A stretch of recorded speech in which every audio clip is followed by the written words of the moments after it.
Hello students, welcome back to my YouTube channel let's learn with doctor Sarita. Students, आज हम लोग home management में एक नया टॉपिक के बारे में स्टडी करेंगे जो कि है प्रोसेस ऑफ होम मैनेजमेंट, यानी कि गृह व्यवस्था की प्रक्रिया क्या है। तो गृह व्यवस्था की प्रक्रिया को हम समझेंगे। इससे पहले की क्लास में हम लोगों ने होम मैनेजमेंट क्या होता है उसके बारे में समझा था। हमने डेफिनेशन देखा था कि होम मैनेजमेंट की डेफिनेशन क्या है, उसकी उद्देश्य क्या है, उसकी विशेषताएँ क्या होती है ना। और आज हम देखेंगे गृह व्यवस्था की प्रक्रिया क्या है, यानी कि प्रोसेस क्या होगा। होम मैनेजमेंट जब हम करेंगे तो किन किन प्रक्रियाओं से गुजरकर हम गृह व्यवस्था करते हैं। सबसे पहले हम समझते हैं कि गृह व्यवस्था क्या है। तो गृह व्यवस्था का हम अर्थ समझेंगे।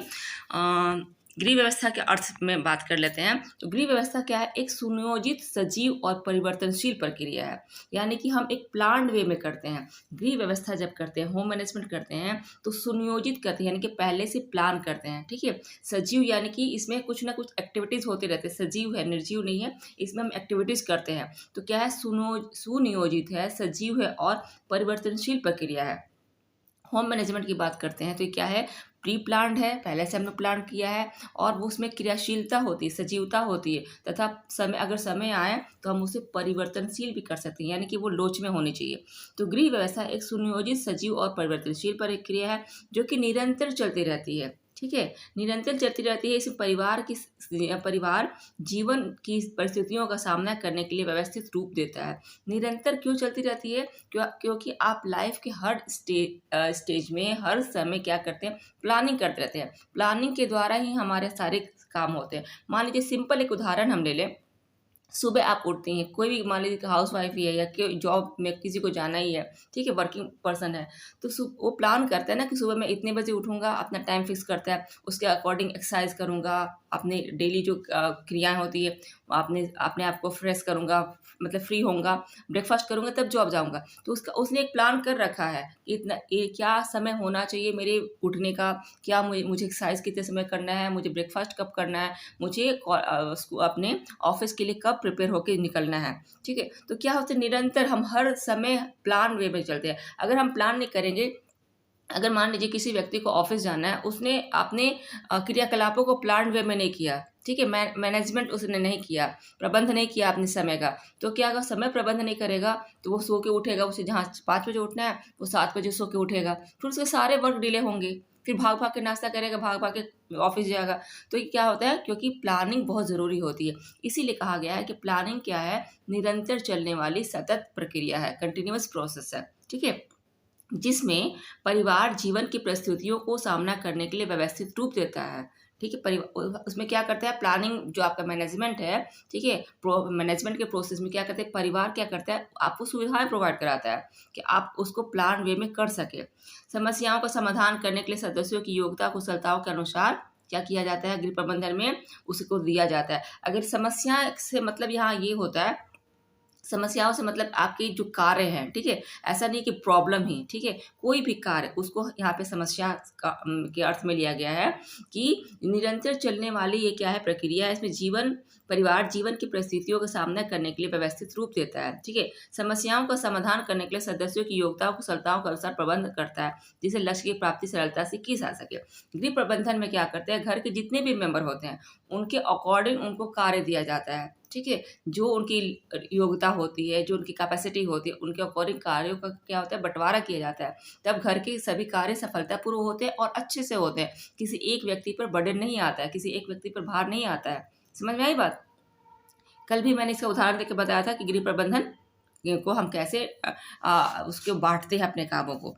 ठीक है, नेक्स्ट हम समझ लेते हैं। तो आप समझ चुके हैं कि गृह प्रबंधन क्या है। अब हम चूंकि ये पिछले क्लास को मैंने रिवाइज कराया था कि गृह प्रबंधन पहले भी हम पढ़ चुके हैं पिछले क्लास में कि आपका होम मैनेजमेंट क्या है। यहाँ मैंने बस रिवाइज करवा दिया कि होम मैनेजमेंट क्या है, उसमें हम क्या करते हैं। अब हम प्रोसेस देखते हैं। मेन जो हमारा टॉपिक है क्या है? होम मैनेजमेंट का प्रोसेस है। प्रोसेस ऑफ होम मैनेजमेंट हम देखेंगे कि उसमें क्या कौन कौन से चरण हम इन्वॉल्व करते हैं, कौन कौन से चरण लागू करते हैं। तो पहला जो है आपका प्लानिंग है। होम मैनेजमेंट का पहला जो स्टेप होता है, या किसी भी मैनेजमेंट का, कोई भी कहीं भी प्रबंध करते हैं, सिर्फ घर में प्रबंध की बात नहीं हो रही, किसी भी ऑर्गेनाइजेशन में, कहीं भी आप कॉलेज में, ऑफिस में, देश को चलाने के लिए प्रबंध कर रहे हैं तो आपको प्लानिंग करनी पड़ेगी, आपको मैनेजमेंट करना पड़ेगा, आपको प्रबंध करना पड़ेगा। तो पहला जो प्रबंध का पहला चरण क्या होगा?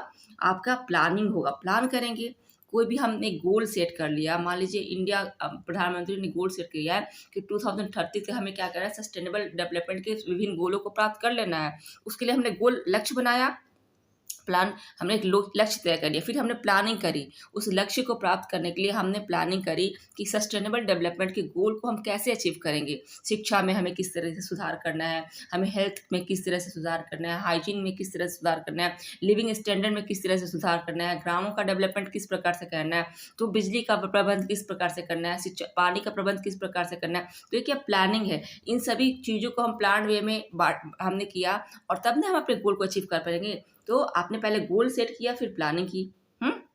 तो पहला प्रोसेस क्या हो गया, प्लानिंग। ठीक है, प्लानिंग किया अपने गोल को प्राप्त करने के लिए, अचीव करने के लिए। उसके बाद आपने ऑर्गेनाइजिंग किया। दूसरा जो स्टेप आता है होम मैनेजमेंट का, ऑर्गेनाइजिंग है, यानी कि आप उसको संगठित करेंगे। ठीक है, आपने आपने जो कि प्लानिंग करी, तो प्लानिंग करी, उसमें बहुत सारे लोग इन्वॉल्व हैं, अकेले तो हम करेंगे नहीं कामों को, तो सारे लोगों को संगठित करेंगे, उनको कामों को बंटवारा करेंगे, उनको कामों को देंगे। तो क्या है, ऑर्गेनाइजिंग। उसके बाद क्या होगा, फिर हो जाएगी आपकी कंट्रोलिंग हो जाएगा। ठीक है, आपने जो भी कामों को बांटा, तो उस पर नियंत्रण भी रखेंगे। ठीक है, नियंत्रण रखेंगे, उसको देखेंगे कि वो किस प्रकार से कार्य हो रहा है नहीं, अगर कार्य हो रहा है तो अच्छे से हो रहा है नहीं, समय पे हो रहा है नहीं, कौन कौन सी कमियां हैं, इन सब को देखेंगे। फिर जब कार्य हो जाता है, जब सफल हो जाता है, हमने सफल या असफल नहीं, कार्य हो गया, जब कार्य को हमने कर लिया, ठीक है, अब वो क्या हो गया, इम्प्लीमेंट हो गया। उसके बाद हम लीडिंग, यहाँ पे मूल्यांकन है। ठीक है, यहाँ पे हम इवेल्युएशन, लीडिंग को हम इवेल्युएशन भी कह सकते हैं। क्या कह सकते हैं, इवेल्युएशन। लीडिंग को आप इवेल्युएशन के नाम से भी जान सकते हैं, EVALUATION। ठीक है, इवेल्युएशन भी कह सकते हैं। जनरली लीडिंग को इवेल्युएशन ही कहा जाता है। ठीक है, यानी कि इवेल्युएशन का मतलब मूल्यांकन। ठीक है, planning, organising, controlling and evaluation. Evaluation यानी कि मूल्यांकन। अब हम एक एक प्रोसेस को समझेंगे कि प्लानिंग की डेफिनेशन क्या होगी, किस प्रकार से प्लानिंग की जाती है। देखिए, पहले तो प्रबंध की परिभाषा है, जो कि हमने कल आपको ये बता ही दिया था, इसको यहाँ पर डिटेल ज़्यादा करने की जरूरत नहीं है। प्रबंध क्या है, निखिल और डार्सी ने प्रबंध को कैसे डिफाइन किया है, तो नियोजन यानी प्लानिंग को, निखिल और डार्सी ने प्लानिंग को कैसे ये किया है, आपको डिफाइन किया है। ये प्लानिंग का डेफिनेशन है, यानी कि प्लानिंग किसे कहेंगे।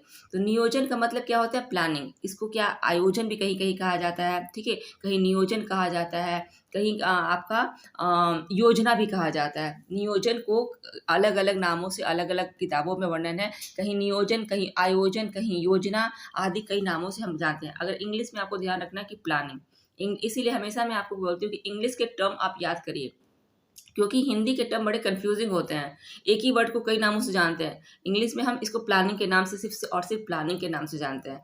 तो आपका जो होम मैनेजमेंट का पहला प्रोसेस है, गृह व्यवस्था की पहली प्रक्रिया क्या है, प्लानिंग है। ठीक है, जिसको यहाँ पे नियोजन बताया गया है, कहीं योजना बताया जाता है, कहीं आपका आयोजन बताया जाता है। ठीक है, तो निखिल और डार्सी ने आपके जो प्लानिंग का डेफिनेशन कैसे दिया है, उन्होंने कहा है कि आपका प्लानिंग प्रबंधन प्रक्रिया का पहला चरण है, पहला स्टेप है।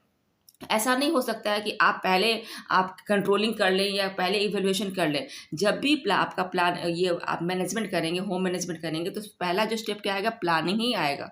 इजंट इट, पहला जो आपका जो टर्म आएगा वो क्या आएगा, प्लानिंग आएगा। प्लानिंग के बाद ही हम ऑर्गेनाइज करेंगे, यानी कि संगठन करेंगे।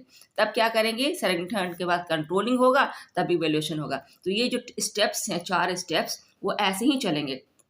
फर्स्ट आपका क्या हो जाएगा, फर्स्ट आपका हो जाएगा प्लानिंग, सेकंड आपका हो जाएगा आपका ऑर्गेनाइजेशन, थर्ड आपका हो जाएगा कंट्रोलिंग। ठीक है, और फोर्थ आपका होगा इवेल्युएशन। कैसे याद कर सकते हैं, EPEOCE, हम इसको ऐसे याद कर सकते हैं, प्लान, इसको आपके स्टेप्स को याद कर सकते हैं। P फॉर प्लानिंग, ठीक है, O for organising, isn't it, और आपका फिर C for controlling, and last आपका है इवेल्युएशन। तो क्या हो गया, POCA, इस तरीके से आप याद कर लेंगे यह, और यही स्टेप्स हमेशा आता है होम मैनेजमेंट में, ऐसा ही स्टेप आएगा। ऐसा नहीं हो सकता कि पहले आप ऑर्गेनाइजिंग कर लें, या पहले आप कंट्रोलिंग कर लें, या पहले आप इवेल्युएशन कर लें। पहले आप प्लानिंग करेंगे, फिर ऑर्गेनाइजिंग करेंगे, फिर कंट्रोलिंग करेंगे, और फिर इवेल्युएशन करेंगे, यानी उसका मूल्यांकन करेंगे। तो निखिल और डार्सी ने डेफिनेशन क्या दिया है नियोजन का, प्लानिंग का, कि नियोजन प्रबंध प्रक्रिया का पहला चरण है। इसके अंतर्गत निर्णयों की विस्तृत श्रेणी होती है जो कि पारिवारिक क्रियाओं, साधनों और परिवर्तित मांग के संदर्भ में लिए जाते हैं। ठीक है, यानी कि प्लानिंग क्या है, प्लानिंग में क्या आता है, गोल सेट किया जाता है और बहुत सारे निर्णय आपके आते हैं, विचार बहुत सारे आएंगे, तो उसके बाद बहुत सारे विस्तृत यानी कि बहुत सारे श्रृंखला है विचार के, उसमें से कोई एक गोल चुना जाता है और परिवार की क्रियाओं और साधन, जितने परिवार में जितने हमारे रिसोर्सेस हैं, ठीक है, जो संसाधन है, उन संसाधनों को भी कोई भी गोल सेट करने जब हम करते हैं, मान लीजिए हमें पार्टी करनी है, ठीक है, हमें अपने फ्रेंड्स के साथ पार्टी करनी है, मुझे पार्टी करनी है, तो मैं क्या करूँगी, मैंने गोल सेट किया कि मुझे फलाने मॉल में पार्टी देनी है। अब हम पार्टी तो हमने सोच लिया, उसके बाद हम क्या करेंगे, हम अपने एस्टिमेट भी लगाएंगे ना कि मुझे कितना खर्चा करना है, मुझे 5,000 खर्च करना है या 10,000 खर्च करना है। ठीक है, तो जो भी यानी कि वो 5,000 10,000 क्या है, मेरे रिसोर्स हैं, मेरे साधन हैं, उस साधन से ही वो जो हम मेरी मनी है, जो साधन है, उसी के द्वारा तो मैं पार्टी करूँगी। ठीक है, प्लानिंग तो मैंने कर लिया, मन में प्लानिंग कर लिया, मैंने ये भी सोच लिया कि मुझे कहाँ प्लानिंग करना है। उसके बाद रिसोर्स किससे करेंगे पार्टी, पैसे होंगे तभी तो पार्टी करेंगे। तो ये क्या है, ये साधन है, पैसा क्या है, साधन है। तो परिवार में साधन हमेशा लिमिट होता है, जो आपके रिसोर्सेज होते हैं वो हमेशा लिमिट होते हैं। ठीक है, तो इसीलिए प्लानिंग करनी पड़ती है। अगर रिसोर्सेज लिमिट नहीं होगी तो कितना भी खर्च कर लो, क्या ही फर्क पड़ता है। लेकिन चूंकि रिसोर्सेज हमेशा आपके लिमिट होते हैं, तो इसलिए हमें क्या करना पड़ता है, प्लानिंग करनी पड़ती है। तो हम क्या करते हैं, परिवार की क्रियाओं का, वहाँ एक्टिविटीज़ है परिवार में भी, जो हमें एक्टिविटीज़ जो उनसे सहयोग लेते हैं, मान लो किसी ने ट्यूशन पढ़ा दिया, कोई घर का हाउस होल्ड वर्क कर लिया, किसी ने कुकिंग कर ली, तो वो क्रियाएँ हो रही है ना। उससे अगर हमें कुकिंग करना नहीं आता तो हम बाहर से रखेंगे, कुक रखेंगे। हमें हाउस होल्ड के और वर्क्स नहीं आते हैं तो हम उसके लिए मेड रखेंगे। हमें अगर बच्चों को, छोटे बच्चे हैं उनको ट्यूशन पढ़ा नहीं सकते तो हम ट्यूशन रखेंगे। तो उसमें क्या पैसे जा रहे हैं। तो परिवार इन सब चीज़ों को अगर हम बांट देते हैं तो अलग अलग लोग अलग अलग क्रियाओं को कर लेंगे, तो ये भी हमारा क्या है, रिसोर्स है। तो प्रबंध में हम क्या करते हैं, नियोजन में हम क्या करते हैं, नियोजन प्रबंध प्रक्रिया का पहला चरण है, आप समझ चुके हैं। इसके अंतर्गत विस्तृत श्रेणी होती है जो परिवार की क्रियाओं, साधनों और परिवर्तित मांग को संदर्भ में ली जाती है। हम अपने रिसोर्सेज का प्लानिंग करते हैं और अगर ज़रूरत पड़े तो हम उसमें अपने प्लानिंग में चेंजेस भी करते हैं। ठीक है, प्लानिंग में चेंजेस भी करते हैं। मान लीजिए हमने प्लानिंग करी कि हमें क्या करना है, हमें ग्रैंड मॉल में पार्टी करनी है। ठीक है, प्लानिंग कर ली। अब किसी रीज़न से क्या हुआ, ग्रैंड मॉल में कोई भी प्रॉब्लम हो गई, कोई भी हादसा हो गया, कुछ भी हो गया। ठीक है, तो अब हमें प्लानिंग तो करनी है, हमारे फ्रेंड्स दूर दूर से हमारे पास आ गए, इकट्ठा हो गए, हमें पार्टी तो करनी है। तो हम ग्रैंड मॉल में ना जाके हम किसी और मॉल में जाके पार्टी कर लेंगे, कहीं और रेस्टोरेंट में जाके पार्टी कर लेंगे। तो हमने क्या किया, अपने जो गोल थे अपने, उसको हमने परिवर्तित किया ना, प्लान को। मेरा जो प्लान था उसको हमने चेंज कर लिया। अब हम ग्रैंड मॉल ना जाके कहीं और किसी और रेस्टोरेंट में पार्टी कर रहे हैं। तो प्लानिंग में परिवर्तन भी होता है। ठीक है, तो ये निखिल और डार्सी का डेफिनेशन था। जॉर्ज टेरी ने क्या डेफिनेशन दिया है, उन्होंने कहा है, नियोजन भविष्य के संदर्भ में प्रस्तावित क्रियाओं की संकल्पना एवं धारणा में जिन्हें निश्चित परिणामों की प्राप्ति के लिए आवश्यक समझा जाता है। मतलब कि नियोजन भविष्य के संदर्भ में प्रस्तावित क्रियाओं, भविष्य नियोजन क्या करते हैं, प्लानिंग हम हमेशा भविष्य के लिए करते हैं ना, फ्यूचर की प्लानिंग करते हैं ना। हम अब जब मान लो अभी मैं प्लानिंग कर रही हूँ, अभी बैठ के आपको पढ़ा रही हूँ, तो प्लानिंग तो मैंने पढ़ाने के लिए सुबह ही किया होगा, सुबह ही बनाया होगा, जो स्लाइड्स हैं सुबह ही बनाया होगा। तो मेरी प्लानिंग तो पहले चल रही है, अब तो हम एग्जीक्यूट कर रहे हैं उसको हम क्रियान्वित करना है कि मुझे बच्चों को क्लास देना है। मैंने सोचा कि मुझे बच्चों को गृह व्यवस्था की प्रक्रिया पढ़ानी है, इसकी प्लानिंग मैंने रात में कर ली। सुबह मैंने क्या किया, स्लाइड्स बनाया। अब मैं आपको अपने जो मैंने प्लान किया है उसको मैं एग्जीक्यूट कर रही हूँ, यानी कि उसको क्रियान्वित कर रही हूँ। तो क्या कि इसीलिए कहा गया है कि नियोजन भविष्य के संदर्भ में प्रस्तावित क्रियाओं की संकल्पना के निर्धारण में चिन्हित परिणामों की प्राप्ति के लिए आवश्यक है। मुझे पढ़ाना है आपको, तो मैंने प्लानिंग करी कि मुझे ये चैप्टर पढ़ाना है, उसके लिए मैंने पीपीटी बनाया। तो ये भविष्य के लिए तो अब मैं कर रही हूँ। और प्लानिंग मैंने कब की थी, प्लानिंग मैंने रात को की थी कि मुझे ये क्लास बच्चों को देना है। तो इसलिए कहा गया है कि भविष्य के संदर्भ में प्रस्तावित क्रियाओं की संकल्पना एवं निर्धारण है जिन्हें चिन्हित परिणामों की प्राप्ति के लिए आवश्यक है। मुझे परिणाम देना है ना आपको, मुझे पढ़ाना है, मुझे पढ़ा देना है बच्चों के टॉपिक, तो वो क्या, वो परिणाम है। ठीक है, तथ्यों का चयन कर उन्हें संबंधित करना और धारणाओं को बनाना, उनका उपयोग करना है। ठीक है, ये जॉर्ज टेरी का डेफिनेशन था, किसके लिए, आपकी प्लानिंग के लिए, यानी कि नियोजन के लिए, जिसको हम नियोजन, आयोजन, इसमें आप कंफ्यूज नहीं होइएगा। इंग्लिश के वर्ड जरूर याद रखिए, कि नियोजन को हम प्लानिंग कहते हैं और आयोजन को भी प्लानिंग कहते हैं, यानी कि आपके प्लानिंग के लिए नियोजन, आयोजन और योजना आदि कई शब्दों को इस्तेमाल किया जाता है, इज़न्ट इट? ठीक है, अब हम पढ़ लेते हैं कि नियोजन के जो आपके प्रकार क्या है। तो जब भी नियोजन करेंगे तो नियोजन के क्या होता है, आपके प्लानिंग करते हैं तो दो प्रकार का प्लानिंग कर सकते हैं। क्या है, एक आपका दीर्घकालीन और एक शॉर्टकालीन, लॉन्ग टर्म और short term planning. Long term जो प्लानिंग होती है वो हम क्या करते हैं, भविष्य की तत्कालीन अव्यवस्था हेतु निर्धारण करते हैं, योजना करते हैं, यानी कि जो कम समय के लिए करते हैं। शॉर्ट टर्म में आपका क्या आ जाएगा, जैसे कि आपको कुकिंग करनी है, ठीक है, या आज आपको कॉलेज जाना है, आज आपको कॉलेज जाना है तो उसके लिए प्रिपरेशन जो भी होगी, जो भी तैयारी होगी, ठीक है, वो क्या हो जाएगा, वो शॉर्ट टर्म, ठीक है, या फिर वीकली के लिए भी कर लेते हैं तो वही शॉर्ट टर्म की अंतर आता है, यानी कि आपकी जो तत्कालीन आवश्यकता की पूर्ति है, ठीक है, उसके लिए जब हम प्लानिंग करते हैं तो क्या आता है, वो शॉर्ट टर्म होता है। मुझे खाना खाना है रेस्टोरेंट में जाके, तो मैंने प्लानिंग करी, वो 1 घंटे पहले प्लानिंग करी और हमारे पास पैसे, हम चले गए खाने के लिए, तो क्या हो गया, वो शॉर्ट टर्म प्लानिंग हो गया, ठीक है। तो उसी प्रकार आपको कोई मूवी देखनी है, आपने प्लानिंग करी, आप बगल के मॉल में जाके मूवी देख लिया आपने, तो क्या वो शॉर्ट टर्म प्लानिंग हो गया। लेकिन जब दीर्घकालीन प्लानिंग की बात करते हैं तो ये मतलब इसको लॉन्ग टर्म, यानी कि लॉन्ग टर्म आपके 1 सप्ताह भी हो सकता है, 1 महीना भी हो सकता है, 1 साल के लिए प्लानिंग हो सकती है, ठीक है। जैसे कि 1 सप्ताह की प्लानिंग क्या होगी, सप्ताह भर की मार्केटिंग करने गए तो सप्ताह भर की जितनी भी ग्रोसरीज हैं, जितने भी आइटम्स है, किचन के सामान और जो भी घर में हाउस होल्ड सामान है वो खरीद लिया।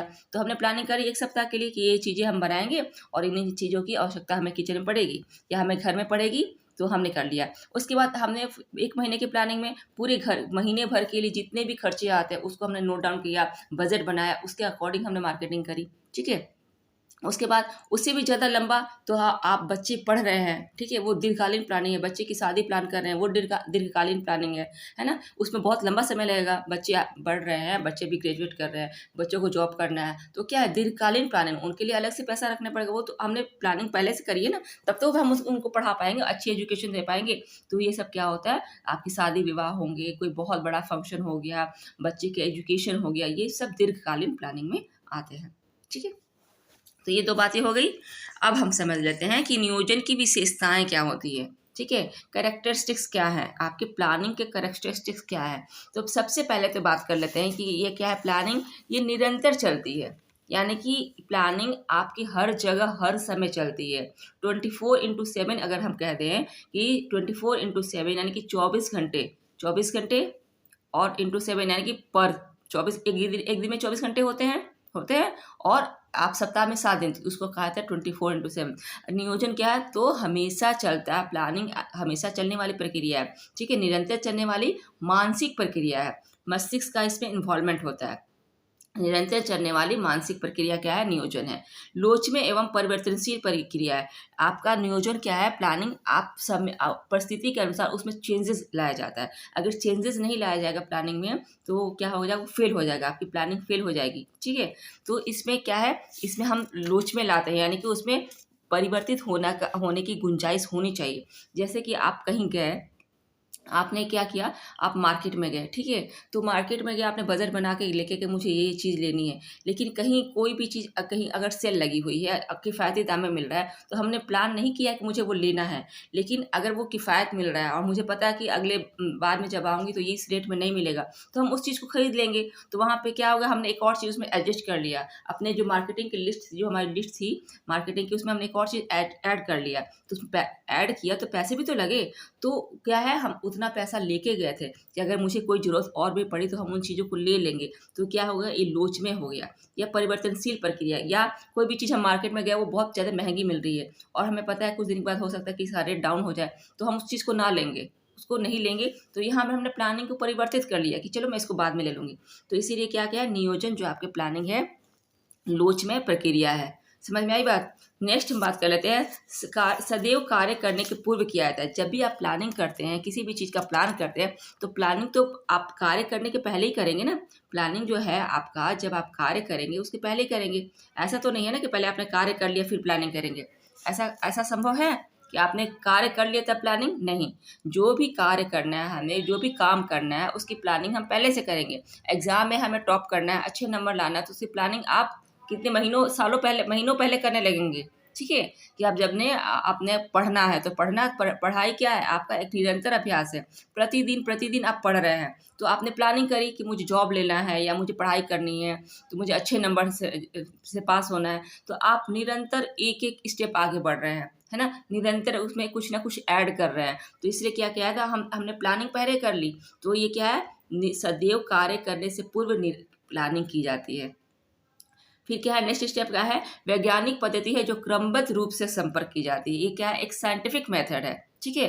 नियोजन क्या है, एक आपका वैज्ञानिक मेथड है, साइंटिफिक मेथड है, जो कि एक सिस्टमेटिक ढंग से की जाती है, ठीक है। सिस्टमेटिक ढंग से नहीं करेंगे तो वो नियोजन संभव ही नहीं है, प्लानिंग संभव ही नहीं है। नियोजन का आधार लक्ष्य और उद्देश्य की पूर्ति करना है। जब भी हम प्लानिंग करते हैं ना, उसके पीछे कोई ना कोई गोल जरूर होता है, कोई ना कोई लक्ष्य जरूर होता है, तो उसी का हम प्लानिंग करते हैं। हमें किसी न किसी लक्ष्य को प्राप्त करना होता है, तो इसलिए कहा गया कि नियोजन क्या है, उसका जो बेस है नियोजन का जो आधार है उसका, वो क्या है, लक्ष्य और उद्देश्य की पूर्ति करना है।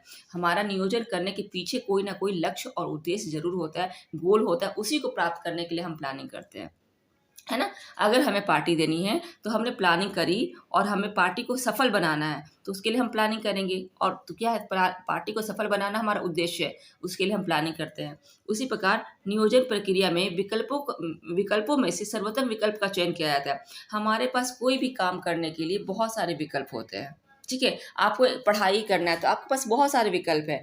आप कुछ बच्चे क्या करते हैं, कॉलेज ना जाके गेस्ट पेपर से पढ़ते हैं, वो विकल्प है। कोई बच्चे ट्यूशन कर लेते हैं, कुछ बच्चे ऑनलाइन क्लासेस कर रहे हैं, कुछ डायरेक्ट टीचर से पढ़ रहे हैं। लेकिन उसमें से सबसे अच्छा विकल्प क्या होगा कि आप डेली कॉलेज जाइए और टीचर से पढ़िए, अपने डाउट्स को क्लियर करिए, तो सबसे अच्छा विकल्प है। तो हमारे पास जो नियोजन में क्या होता है, बहुत सारे विकल्प है, ठीक है। कुछ बच्चे जो पढ़ते हैं गाइड से पढ़ते हैं, या जो आपके पासपोर्ट्स आते हैं उसमें बहुत सारी चीज़ें गलत लिखी होती है, तो वो उनका जो विकल्प होगा सबसे खराब विकल्प होगा। उन्होंने उस विकल्प का सिलेक्शन किया है तो सबसे खराब विकल्प किया है। और जब बच्चे उस विकल्पों में से, उनके पास चार पांच जो विकल्प है उसमें से बच्चे ने सेलेक्ट किया है कि मुझे कॉलेज जाकर टीचर से डायरेक्ट पढ़ना है, अपने डाउट्स को क्लियर करना है, तो सबसे बेस्ट विकल्प है। तो नियोजन में हम क्या करते हैं, नियोजन प्रक्रिया में विकल्पों में से सर्वोत्तम विकल्प का चयन करते हैं। और सर्वोत्तम विकल्प का चयन करेंगे तो डेफिनेटली, अगर आपने सेलेक्ट किया है, आपके पास बहुत सारे विकल्प है पढ़ाई करने के, सर्वोत्तम विकल्प का चयन अगर आपने किया है और उस पर इम्प्लीमेंट कर रहे हैं, उस पर कार्य कर रहे हैं, निरंतर एक एक ईंट जोड़ते जा रहे हैं, तो ऐसा कोई हो ही नहीं सकता है कि आप अच्छे नंबरों से आप जीवन में सफल हो और अच्छे नंबरों से पास हो, isn't it? नेक्स्ट हम कर लेते हैं, नियोजन की सफलता के लिए व्यवहारिकता होना चाहिए। आपकी जो प्लानिंग आपने करी है उसमें क्या होती है, व्यवहारिक होना चाहिए। ऐसा नहीं कि सिर्फ हमने बना ली और उसको हम कर ही नहीं रहे हैं। सिर्फ प्लानिंग बना लेने से हमें सफलता नहीं मिल जाएगी ना।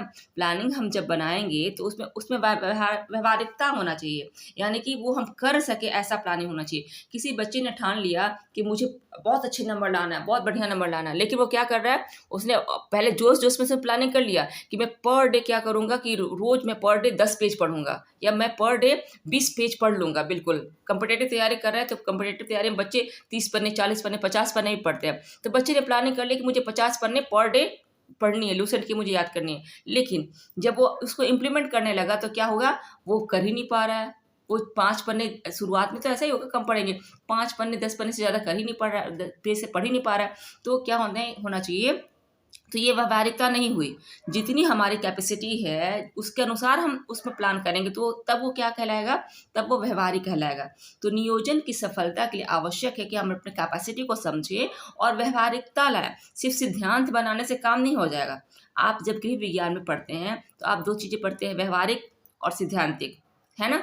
व्यवहारिक क्या करते हैं, जब हम प्रैक्टिकल करते हैं तो वो क्या होता है, व्यवहारिक होता है। जब आप थ्योरी पेपर लिखते हैं तो सैद्धांतिक है, ठीक है। तो यहाँ पे सिर्फ सिद्धांत से काम नहीं चलेगा, उसको ऐसा प्लानिंग करना होगा जो इसको आप इम्प्लीमेंट कर सके, इजंट इट। तो नियोजन की सफलता के लिए व्यवहारिकता, प्लानिंग में जो आपकी व्यवहारिकता होना चाहिए। नियोजन के पूर्व अनुमानों पर आधारित एक प्रक्रिया है जिसमें कार्य को सुनियोजित तरीके से करने हेतु संसाधनों को संगठित किया जाता है। पूर्व अनुमान, नियोजन क्या कर रहे हैं, हम पहले प्लानिंग कर रहे हैं। प्लानिंग हमने जब भी किया है तो आप पहले किया प्लानिंग, तब हम कार्य को करेंगे। खाना ही बनाना है, सुबह लंच प्रिपेयर करना है, ब्रेकफास्ट बनाना है, तो प्लानिंग कर ली रात को कि हमें क्या क्या ब्रेकफास्ट बनाना है। सुबह अगर प्लानिंग करने बैठेंगे तो बनाएंगे कब, मार्केट से सामान कब लाएंगे। तो हमने तो कल के लिए आज ही प्लानिंग कर ली, तब तो हम मार्केट गए, सामान खरीद के लाए जो भी हमें रिक्वायरमेंट्स है। तब हम लोग क्या किया, नियोजन में पूर्व अनुमान कर लिया कि हमें ये चीज़ें चाहिए। फिर क्या किया, उसके हमने उसको सुयोजित तरीके से सामान लेकर खरीद कर आए और फिर हमने सबको सुबह बना दिया संगठित रूप से। तो क्या हो गया, हमारा अच्छे से लंच प्रिपेयर हो गया, हमारा ब्रेकफास्ट प्रिपेयर हो गया, बच्चे समय से स्कूल कॉलेज चले गए, आपकी जो ऑफिस जाने वाले पर्सन वो समय से ऑफिस चले गए। तो इसलिए क्या किया, नियोजन पूर्व अनुमान पर आधारित एक प्रक्रिया है जिसमें कार्य को सुनियोजित तरीके से करने हेतु संसाधनों को संगठित किया जाता है। ये तो क्या हो गई, ये आपकी सारी बातें क्या है कि आपने समझा कि कैरेक्टरिस्टिक्स क्या है, नियोजन के कैरेक्टरिस्टिक क्या है। ये जो पहला जो हमारा स्टेप था नियोजन, जिसको हम प्लानिंग कहते हैं, गृह व्यवस्था प्रक्रिया का पहला स्टेप।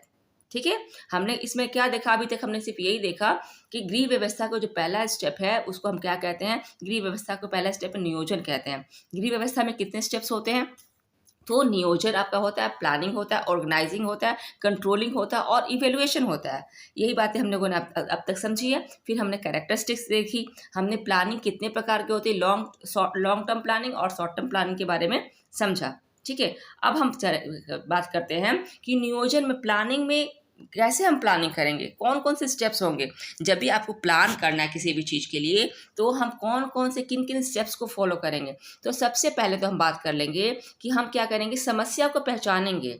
समस्या का मतलब है जो कार्य करना है, ऐसा नहीं कि प्रॉब्लम ही है, कोई बहुत बड़ी समस्या नहीं। कोई भी कार्य को यहाँ पे समस्या से माना गया है। ठीक है, यानी कि हमारे पास जो हमें कार्य करना है, क्या करना है, उसको हम पहचान ले पहले कि हमें क्या करना है। ठीक है, कोई भी काम करना है तो उसको हमने पहले डिसाइड कर ली कि हमें क्या काम करना है, किस पे प्लानिंग करनी है। उसके बाद जो भी हमें कार्य करना है उसके विभिन्न विकल्पों की खोज करेंगे। ठीक है, आपने जैसे कि मैंने आपको अभी एग्जांपल दिया कि आपको पार्टी ही देनी है, तो आपने पहले सब आपके मन में है, समस्या ये है कि मुझे पार्टी देनी है। ठीक है, ठीक है, पार्टी देनी आपके क्या है, आपकी समस्या है। आपको फिर आप कहाँ देंगे, कैसे देंगे, वो विभिन्न विकल्प है। आपके पास बहुत सारे विकल्प हैं, बहुत सारे रेस्टोरेंट हैं, बहुत सारे मॉल्स हैं, बहुत सारे होटल्स हैं, आप कहाँ पार्टी देंगे। तो आपने विभिन्न विकल्पों की खोज कर ली। ठीक है, अब विकल्पों के बीच उसके बाद क्या होगा, हम जो बेस्ट विकल्प होते हैं, बेस्ट ऑप्शन होते हैं, उसको हम चयन करेंगे। नेक्स्ट जो स्टेप होगा, विकल्पों के बीच चयन, जो बेस्ट सबसे अच्छा हमें लगेगा ऑप्शन, उसका हम क्या करेंगे, सिलेक्शन कर लेंगे। पहले हमने अपनी समस्या, अपने गोल अचीव सेट किया, उसके बाद विभिन्न उसके उस गोल को अचीव करने के लिए क्या क्या विकल्प हो सकते हैं, क्या क्या ऑप्शन हो सकते हैं, है ना, उसको हमने सेलेक्ट किया। फिर हमने क्या किया, उन ऑप्शन में से जितने भी ऑप्शन हमारे पास हैं उसमें से हमने सबसे बेस्ट का सिलेक्शन कर लिया। फिर आपका फोर्थ स्टेप क्या होगा, योजनाओं को क्रियान्वित करने के लिए कार्य करना। अब हमने जो कि बेस्ट ऑप्शन सेलेक्ट कर लिया, तो हम उसको इम्प्लीमेंट करेंगे, है ना, इम्प्लीमेंट करेंगे, उसको हम लागू करेंगे। उसको फोर्थ स्टेप हो गया। उसके बाद जब लागू हो गया तो हम जो भी रिजल्ट आया उसको हम स्वीकार करेंगे कि हमारा जो प्लानिंग सक्सेसफुल हुआ या नहीं हुआ। ठीक है, और नहीं हुआ तो क्यों हुआ, सक्सेसफुल हुआ तो कितना % हुआ, इन सब बातों का हम परिणाम, जो भी रिजल्ट हमारा आएगा उसको हम क्या कर लेते हैं, स्वीकार कर लेते हैं। Isn't it. अब हम बात कर लेते हैं आपके गृह व्यवस्था के जो सेकंड स्टेप, जो चरण है, ये क्या है, सेकंड स्टेप है। ठीक है, द्वितीय स्टेप है गृह व्यवस्था का। सेकंड स्टेप क्या है, और संगठन, ऑर्गेनाइजिंग।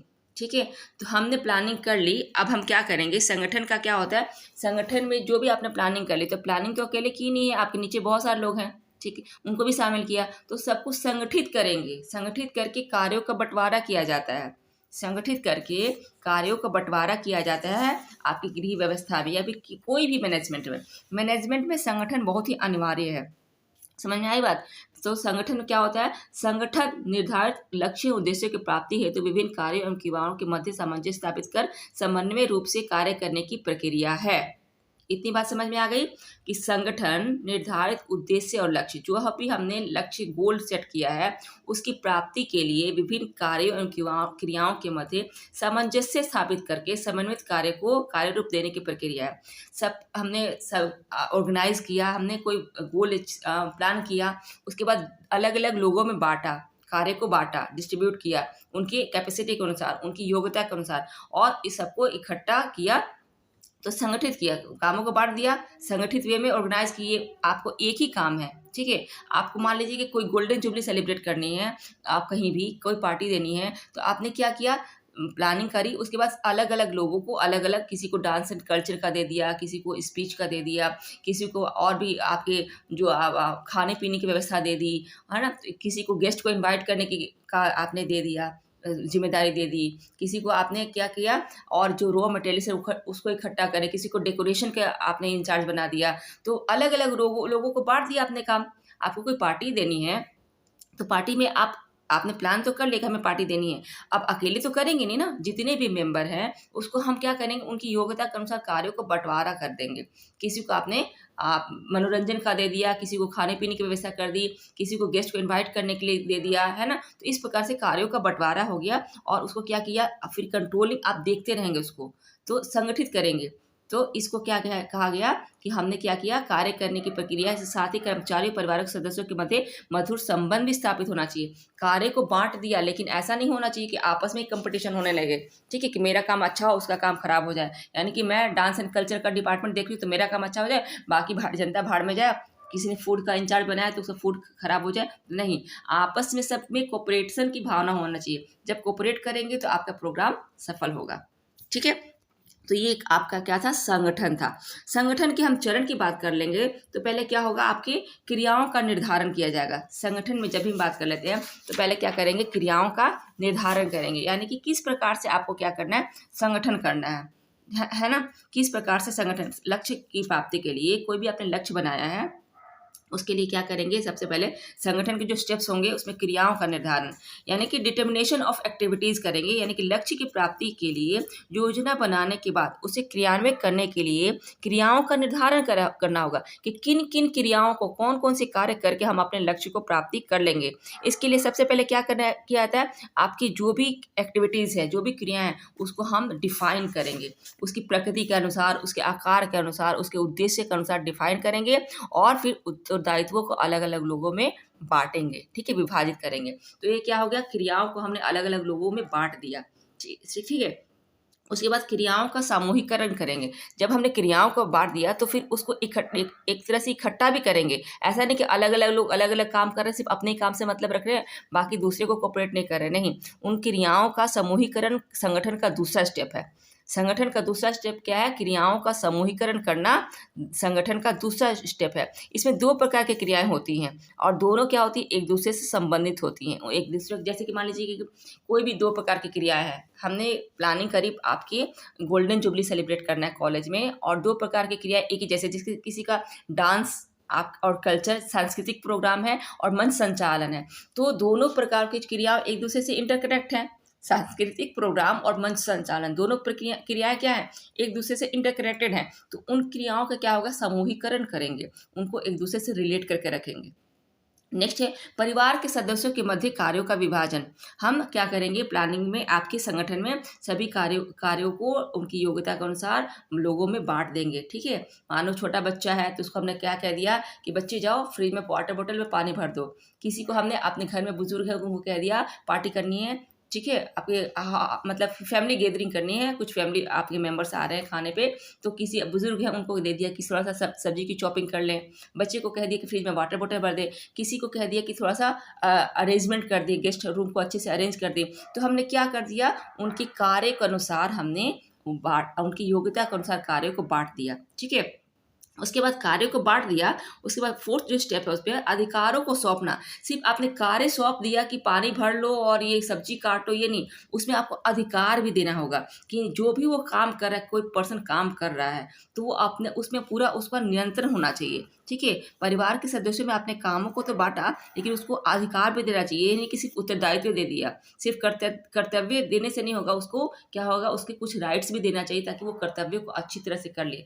मान लीजिए कि आपको कोई पार्टी ये करना है, फंक्शन करना है कॉलेज में, और किसी को आपने सांस्कृतिक प्रोग्राम का इंचार्ज बनाया, तो अब इंचार्ज बनाया तो उस पर टाइट करने की ज़रूरत नहीं है। इंचार्ज बना दिया तो उसको छोड़ दीजिए, वो अपने स्तर से कैसे प्रोग्राम का सिलेक्शन करता है, कितने प्रकार के प्रोग्राम का सिलेक्शन कर लेता है। फाइनल आप उसको लास्ट में जब हो रहा है प्रोग्राम, जिस दिन करना है वो आप देख सकते हैं एक दिन पहले, लेकिन आप उतना उसको छोड़ दीजिए, बिल्कुल टाइट मत रखिए कि ये प्रोग्राम सही नहीं है, वो प्रोग्राम सही नहीं है, इस प्रोग्राम को हटाइए, इस डांस को हटाइए, इस म्यूजिक हटाइए। नहीं, उसको अधिकार देना होगा, जो जो भी काम आपने उसको सौंपा है वो उसमें पूरा उसको अधिकार चाहिए, तब वो कार्य स्वतंत्रता पूर्वक कर पाएगा।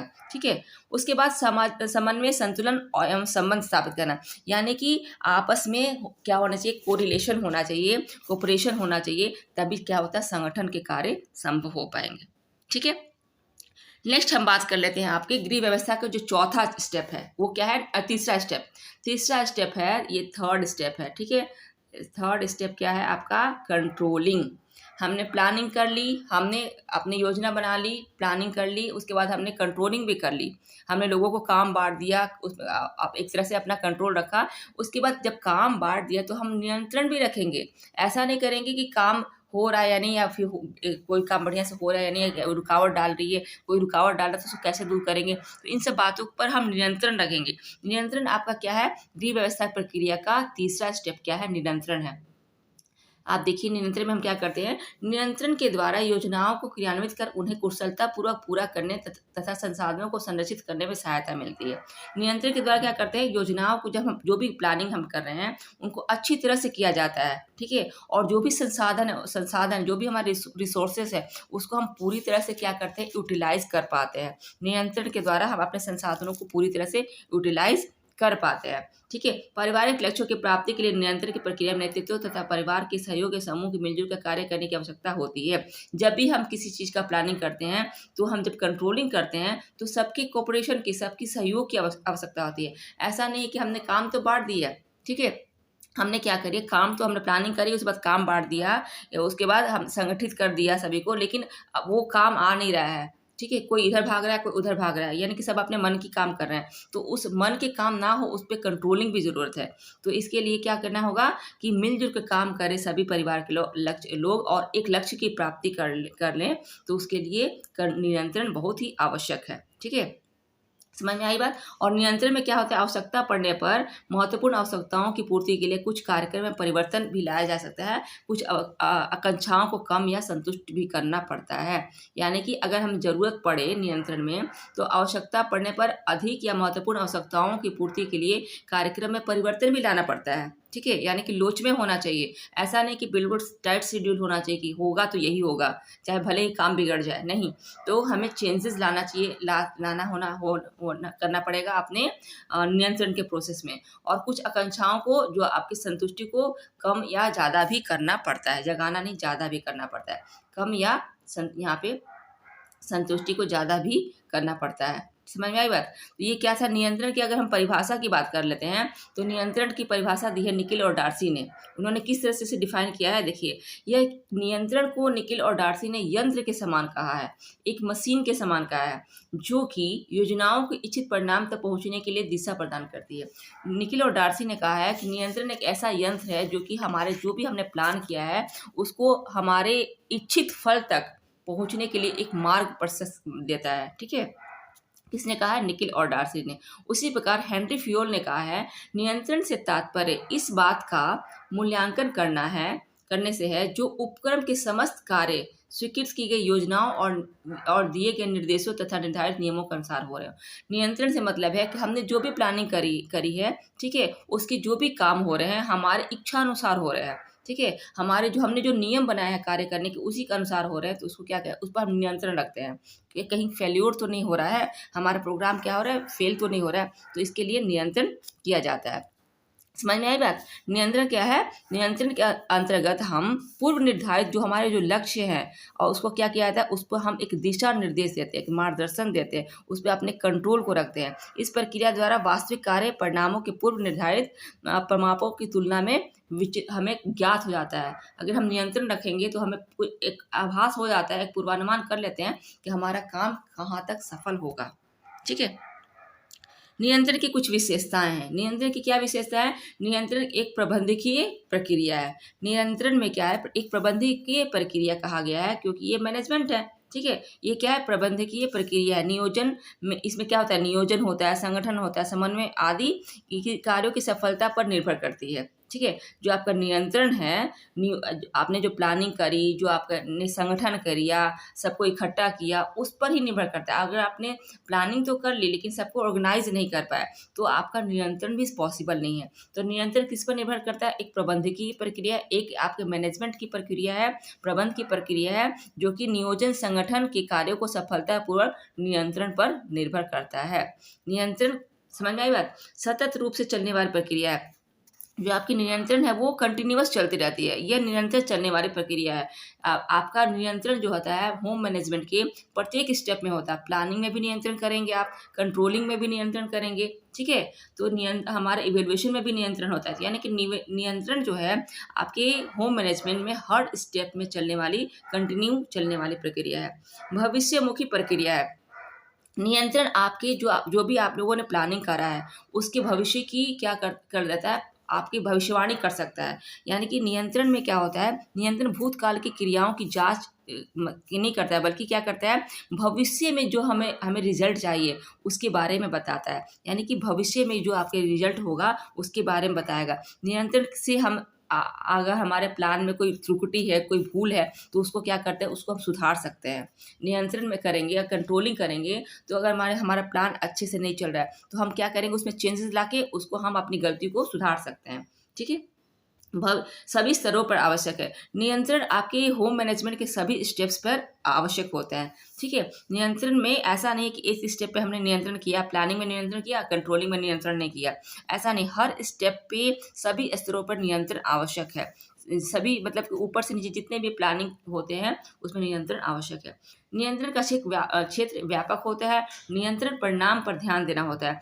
नियंत्रण का जो, अगर हम फील्ड की बात करें तो ये बहुत ही व्यापक है। यानी कि हर क्षेत्र में होगा। नियंत्रण क्या होता है? हर क्षेत्र में होता है। और क्या होता है? हमारे परिणाम को इच्छित परिणाम तक पहुंचाने में मदद करता है नियंत्रण। नियंत्रण मार्गदर्शक का कार्य करता है। मार्गदर्शक का कार्य कैसे करेगा? तो हमारे जो प्लानिंग में है, हमने जो व्यवस्था करी है उसमें अगर कोई कमियां हैं तो उसको क्या करता है? कमियों को दूर करने का काम करता है। हमने उसका हम क्या कर रहे हैं? नियंत्रण कर रहे हैं, उसको हम देख रहे हैं, समय समय पे हम उसका मतलब उसको कैसे चल रहा है, कार्य अच्छे से चल रहा है या नहीं चल रहा है, तो क्या हमें पता चल जाएगा कि हमारा काम कहाँ पे कमी हो रही है, हमारे जो प्लानिंग में कहाँ पे कमी है। तो एक मार्गदर्शक का काम करता है कि अपने प्लानिंग में आप थोड़ा सा चेंजेस लाके उसमें परिवर्तित करके अपनी प्लानिंग को और अच्छे से कर ले, आप अपना जो गोल है उसको अच्छे से अचीव कर ले। तो नियंत्रण में नियंत्रण क्या करता है? मार्गदर्शन का कार्य भी करता है। ठीक है, नियंत्रण की कितनी अवस्थाएं होंगी? तो पहला तो है आपका एनर्जाइजिंग, यानी एनर्जाइजिंग, चेकिंग और आपका एडजस्टिंग। नियंत्रण की जब अवस्थाओं की बात कर लेते हैं, फेजेस ऑफ कंट्रोलिंग, तो फेजेस ऑफ कंट्रोलिंग में आपकी बात आ जाएगी, आपकी ये हो जाएगी एनर्जाइजिंग, चेकिंग और एडजस्टिंग। एनर्जाइजिंग क्या है? एनर्जाइजिंग को स्फूर्तिदायक या आपके बल देना भी कहते हैं। यानी कि जो भी आपने प्लानिंग करी है तो उसको क्या होगा? उसको आप एग्जीक्यूट करिए। प्लानिंग जो भी आपने करी है कार्य को शुरू करेंगे। सिर्फ प्लानिंग कर लेने से नहीं होगा ना, उसको हम प्लानिंग को क्या करेंगे? आगे उसमें बल देंगे। बल देने का मतलब होता है उसको हम करेंगे, प्लानिंग को करेंगे, यानी कि कार्य को शुरू करेंगे। तो नियंत्रण का जो पहला फेज है, कार्य को शुरू करेंगे। कार्य को शुरू करेंगे तभी तो नियंत्रण करेंगे, वरना आपने कार्य शुरू ही नहीं किया तो नियंत्रण किस पर करेंगे? तो पहला जो आपका फेज है आपका बल देना, यानी कि कार्य को शुरू करना। नेक्स्ट है चेकिंग, यानी कि जांच करना। आपने जो भी कार्य कर लिया तो उसका निरीक्षण करेंगे यानी कि चेकिंग करेंगे कि योजना की क्रियान्वयन में नियंत्रण की दूसरी जो स्टेप होती है वो क्या है? चेकिंग करना, जो कि कई स्थितियों में अपने आप में संपन्न हो जाए। जैसे कि मान लीजिए उदाहरण के रूप में कि हर घर में क्या होता है? हर घर में एक हमने आप वॉच होता है, ठीक है, घड़ी होता है। घड़ी के अनुसार हम फिक्स करते हैं कि कौन से कार्य कब संपन्न होंगे। तो उसमें क्या होता है? हमने टाइम फिक्स कर लिया कि हमने जांच करना है कि हमने टाइम फिक्स कर लिया कि ये काम हम इतने समय में संपन्न कर लेंगे। लेकिन किसी कारणवश क्या होता है? हमारे पास उतना समय नहीं, तो हम अपने प्लानिंग में तुरंत से चेंज कर लेंगे। ठीक है, जाँच कर लेते कि नहीं, हमें अगर मान लें मैंने डिसाइड किया कि मुझे क्या बनाना है, छोले-भटूरे बनाना है, लेकिन छोले-भटूरे में क्या ज़्यादा समय लग रहा है, तो मैं अपनी प्लानिंग को समय का अनुमान लगा के तुरंत हम अपने चेकिंग चेकिंग कर लेंगे, जाँच कर लेंगे कि नहीं मैं इसको दूसरी वे में बना लेती हूँ, मैं अभी कचौड़ियाँ ही तल लेती हूँ, उसमें थोड़ा-सा कम समय लगेगा।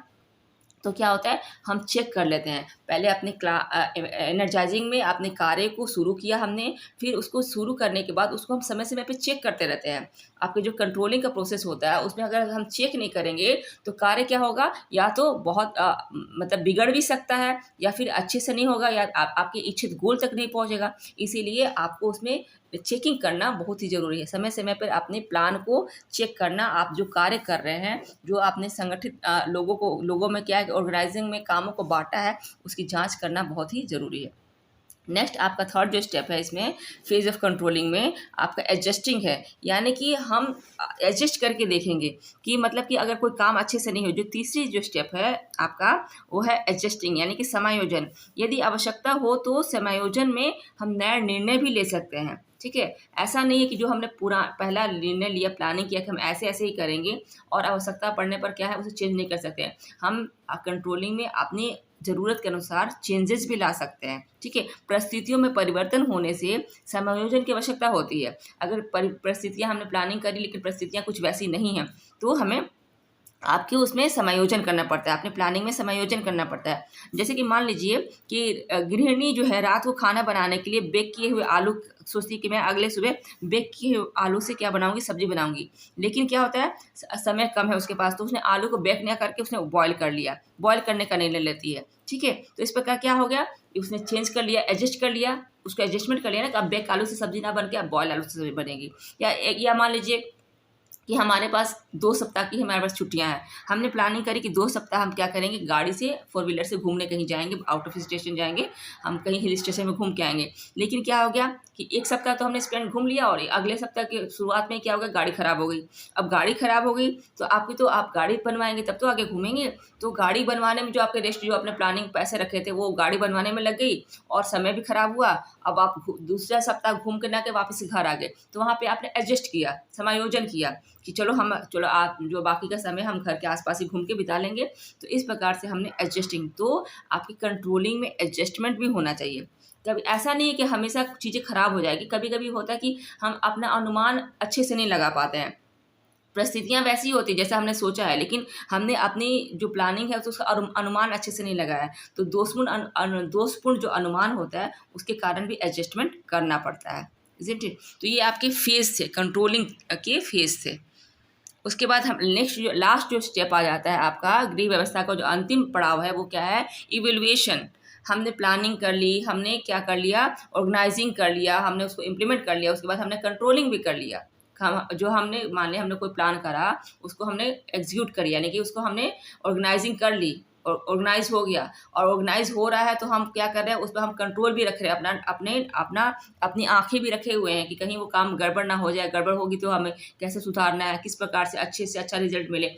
अब काम पूरी तरह से हमने वो हो गया। मान लो गोल्डन जुबली सेलिब्रेट करनी है तो गोल्डन जुबली का दिन आ गया, 11 दिसंबर को गोल्डन जुबली बन गया। ठीक है, अब हम क्या करेंगे, जब प्रोग्राम हो गया, गोल्डन जुबली सेलिब्रेट हो गया, तो हम उसके 1-2 दिन बाद उसका मूल्यांकन करेंगे कि हमारा जो काम कितने हद तक सफल हुआ। तो उसको क्या कहते हैं, मूल्यांकन करते हैं। हम अपने कार्यों का मूल्यांकन करेंगे कि हमारे रिजल्ट हमने जैसा सोचा था वैसा परिणाम मिला या नहीं।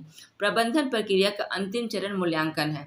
यह प्रबंधन की प्रक्रिया और परिणाम दोनों की ओर देखता है। प्रबंधन की प्रक्रिया और परिणाम यानी कि किस प्रोसेस में हो रहा है और उसका क्या रिजल्ट आ रहा है, उस दोनों को इन्वॉल्व करता है। यह कार्य की योजना की सफलता और उपलब्धि को पहचानने में मदद करता है। यानी कि आपका जो कार्य है, आपने जो गोल बनाई थी, जो आपने कार्य किया, वो कितना हद तक सफल हुआ, उसकी उपलब्धि क्या रही। इसका मुख्य उद्देश्य यह देखना है कि प्रभावी नियोजन और नियंत्रण के परिणाम स्वरूप क्या हासिल हुआ। हमने जो प्लानिंग करी, हमने जो ऑर्गेनाइजिंग करी, हमने जो कंट्रोलिंग करी, उसके परिणाम स्वरूप हमें क्या मिला। यह भविष्य की योजनाओं के लिए दिशा निर्देश और का आधार बनाता है और फिर क्या होता है, हमने जांचा कि हमें हमारा प्रोग्राम सफल हुआ या नहीं सफल हुआ। तो अगर सफल हुआ तो बहुत अच्छी बात है, हम फिर अगले बार और अच्छे से प्लानिंग वैसे करेंगे। अगर नहीं सफल हुआ तो आगे जब हम कुछ काम करेंगे, जब हम पार्टी देंगे या कोई और प्रोग्राम करेंगे, तो उसकी कमियों से हमें सीखने को मिलता है। तो इसका क्या कहते हैं, ये दिशा निर्देश देता है। भविष्य में जो भी योजनाएं हम बनाएंगे, भविष्य में जो भी योजनाएं बनाएंगे उसके लिए दिशा निर्देश देगा। अगर कोई बच्चा पढ़ रहा है, अच्छे से पढ़ रहा है, लेकिन वो सफल नहीं हो पाया, ठीक है, उसको उसका जॉब में अच्छे सिलेक्शन नहीं हो पाया, तो फिर वो क्या करेगा, वो हतोत्साहित नहीं होगा। वो क्या करेगा, अपना मूल्यांकन करेगा, अपना इवैल्यूएशन करेगा और देखेगा कि कहाँ कहाँ कमी रह गई थी, और अगली बार उन कमियों पे काम करके वो क्या करेगा, अपने रिजल्ट को बेहतर कर लेगा। तो क्या हो रहा है, यहाँ पे दिशा निर्देश मिल रहा है। भविष्य में जो भी हम प्लानिंग करेंगे उसके लिए हमें क्या कर होता है, मूल्यांकन से दिशा निर्देश मिलती है और हमें सफलता के लिए क्या होता है, एक बड़ा सहयोग मिलता है। तो ये आपका क्या था, ये आपका मूल्यांकन था। मूल्यांकन के प्रकार क्या होंगे, तो सतही मूल्यांकन और विस्तार पूर्वक मूल्यांकन। सतही मूल्यांकन मतलब ओवरऑल इवैल्यूएशन। ओवरऑल इवैल्यूएशन का मतलब होता है कि ऊपरी स्तर पर, यानी कि सतही तौर पर, ऊपर ऊपर हमने देख लिया, बिल्कुल डीपली हम नहीं गए, ऊपर ऊपर हमने मूल्यांकन कर लिया, वो क्या होता है, आपका सतही मूल्यांकन। जैसे कि आप एग्ज़ाम दे रहे हैं और आपके क्या आ गए, आपके बाहर से जांच करने के लिए अधिकारी आ गए, ठीक है। तो अधिकारी क्या हो गए, अधिकारी ने ऊपर ऊपर देखा, क्लासरूम में घूम के देखे कोई बच्चा चीटिंग तो नहीं कर रहा है, तो ये क्या हो गया, सतही मूल्यांकन हो गया। सतही तरह से वो देख के चले गए ऊपर ऊपर। लेकिन जो आपके प्रिंसिपल हैं या जो टीचर्स वहाँ पे हैं, वो क्या करें, विस्तार से मूल्यांकन करते हैं। हर बच्चे की चेकिंग होती है, डिटेल इवैल्यूएशन होता है, डिटेल तरीके से देखते हैं। तो वो क्या हो गया, वो आपका डिटेल, यानी कि पूरी तरह से हर एक बच्चे का पॉकेट चेक हो रही है, हर ज्योमेट्री बॉक्स चेक हो रही है, स्वेटर चेक हो रहा है, शूज चेक हो रहा है, जो भी कम्पिटिटिव एग्जाम में होता है। तो वहाँ पर डिटेल इवैल्यूएशन होता है, डिटेल यानी कि पूरी तरह से, ठीक है, किया जाता है। तो ये मूल्यांकन के प्रकार से।